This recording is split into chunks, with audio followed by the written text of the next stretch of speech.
বন্ধু মিথ্যা কথার কাছে যাইবা না, মিথ্যা কথায় তোমরা প্রশ্রয় দিও না। আল্লাহ রাব্বুল আলামিন হাবিব বলেন দুনিয়ার জন্য যত পাপ রয়েছে সব পাপের মূল কারিগর হইল মিথ্যা কথা। কোনো মানুষ যদি মিথ্যা কথাটা ছেড়ে দেয় সেই মানুষটার জীবনে আর কখনো গুনাহ হবে। মিথ্যা কথাকে আপনাকে ছাড়তে হবে। নবী রাহমাতুল লিল আলামিন বলতেছেন মিথ্যা কথা এমন একটা জিনিস, আল্লাহ নবী রাহমাতুল লিল আলামিনের শিক্ষায় আউলিয়া কেরামের শিক্ষা, আউলিয়া কেরাম যে শিক্ষা সেইটা নবী রাহমাতুল লিল আলামিনের শিক্ষা। এক নাম্বার ওয়ালি আল্লাহদের কথা হলো মিথ্যা কথা বলা যাবে না। জমিনে যদি তুমি মিথ্যা কথা বলা হয়, এই মিথ্যা কথার কেউ কবিরা গুনাহ বলা হয়েছে। অনেকে বলেছেন মিথ্যা কথা মহাপাপ। এই কথা কেন বলেছে মিথ্যা কথা মহাপাপ? দুনিয়ার জন্য সমস্ত পাপের মূল হইল মিথ্যা কথা। কোন মানুষ যদি মিথ্যা কথা না বলে ওই মানুষগুলা আল্লাহর হাবিব সরকার মদিনা রাহমাতুল লিল আলামিন বলে মিথ্যা কথা ব্যতীত দুনিয়ার জন্য হাঁটা চলাটাও আল্লাহর দরবারে ইবাদতের মধ্যে শামিল হয়ে যায়। যেরকম সুবহানাল্লাহ। মিথ্যা কথা আল্লাহ নবী রাহমাতুল লিল আলামিনের একজন সাহাবী বিধর্মী মানুষ নবীর কাছে কালিমা গ্রহণ করবে। নবীর দরবারে আসে, ইয়া রাসূলুল্লাহ, নবী গো আমি মুসলমান হব। নবী বলেছেন আলহামদুলিল্লাহ। ইয়া রাসূলুল্লাহ আমার কিছু শর্ত রয়েছে। আমি 10টা কাজ করি জমিনের মধ্যে, এই 10টা কাজ কিন্তু আমি ছাড়তে পারবো না। আল্লাহ নবী বলে 10টা কাজ কি জিনিস?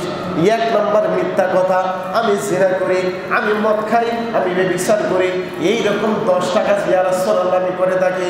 নবীজি আমি আপনার কাছে কালিমা গ্রহণ করব, মুসলমান হব নবীজি, কিন্তু আমি মিথ্যা কথা বলে ছাড়তে পারবো না, এই 10টা কাজ আমি ছাড়তে পারবো না। আল্লাহ নবী রাহমাতুল লিল আলামিন বলে ও আমার সাহাবী তুমি সব কাজগুলা কইরো, 10টা কাজের মধ্যে 9টা কাজ তুমি কইরো, একটা কাজ তুমি কইরো না। ওই বলতেছে মনে মনে সাহাবী বলে সব কিছু তো নবী আমাকে দিয়ে দিছে, একটা কাজ নাও ছেড়ে দিলাম, কোনো অসুবিধা নাই। আল্লাহ নবী বলে উম্মত ওই একটা কাজ হইল মিথ্যা কথা, সব কাজ তুমি কইরো কিন্তু মিথ্যা কথা তুমি বলিও না। নবী রাহমাতুল লিল আলামিন তুমি কালিমা পড়ে মুসলমান বানায় দিলেন, আল্লাহর বান্দা মুসলমান হয়ে গেলেন। ওই দিন রাতে যখন জিনা করার জন্য গেছে মনের মাঝে চলে আসলে হায় রে হাসরের ময়দানে যদি আল্লাহ জিজ্ঞেস করে আল্লাহর কিভাবে আমি মিথ্যা কথা বলবো? মিথ্যা কথা তো নবী নিষেধ করে দিয়েছেন, কিভাবে সত্য কথাও বলবো? সত্য কথা বললো তো আল্লাহর দরবারে লজ্জা পাবো।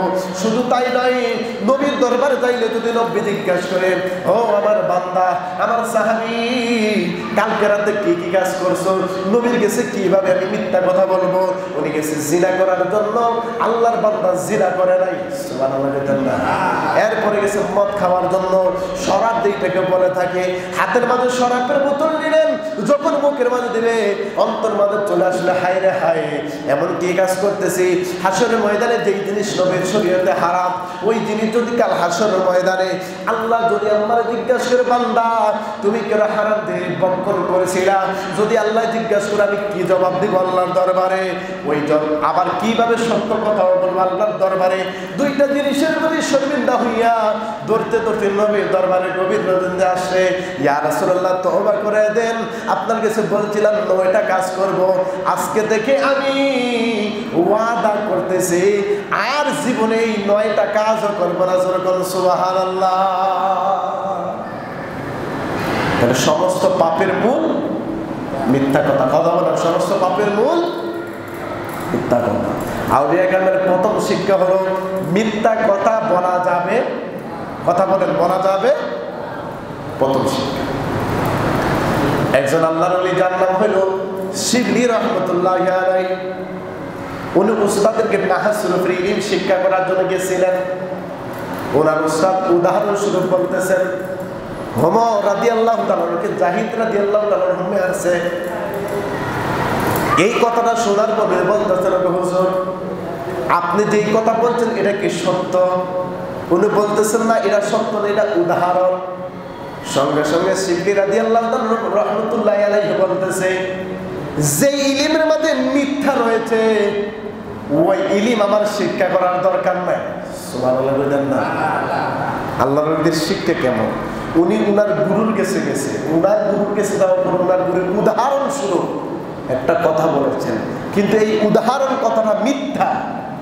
উনি বলতেছেন এই ইলিম আমার প্রয়োজন নাই। যে ইলিম আমাকে মিথ্যা শিক্ষা দেয় ওই ইলিম আমার প্রয়োজন নাই। সমস্ত পাপের মূল হইল মিথ্যা কথা। কোনো মানুষ যদি মিথ্যা কথা ছেড়ে দেয়, মন্ত্রের মধ্যে এতটুকু যদি আসে যে কাজ দুনিয়াতে আমি করতেছি, হাসর ময়দানে যদি আল্লাহ জিজ্ঞাসা করে আল্লাহর কাছে তুমি মিথ্যা কথা বলা যাবে না, কিভাবে মিথ্যা কথা বলবো? কিরামান কাতিবিনা ইয়ালামুনা মা তাফআলুন। আল্লাহ দুইজন ফেরেশতা দিয়েছে, একজন ভালো লাগে একজন খারাপ লাগে।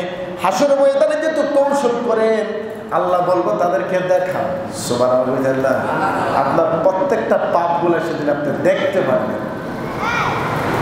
দুনিয়ার পাপ মানুষ দেখে না, গোপন থাকে, কিন্তু হাসর ময়দানে আপনার এই পাপগুলার গোপন থাকবে না। যেহেতু মিথ্যা কথা বলেন, মুখ দিয়ে মিথ্যা কথা বলার কারণে আল্লাহ মুখটাকে তালা লাগিয়ে দিবে, মুখ দিয়ে আর কথা বলতে পারবেন না।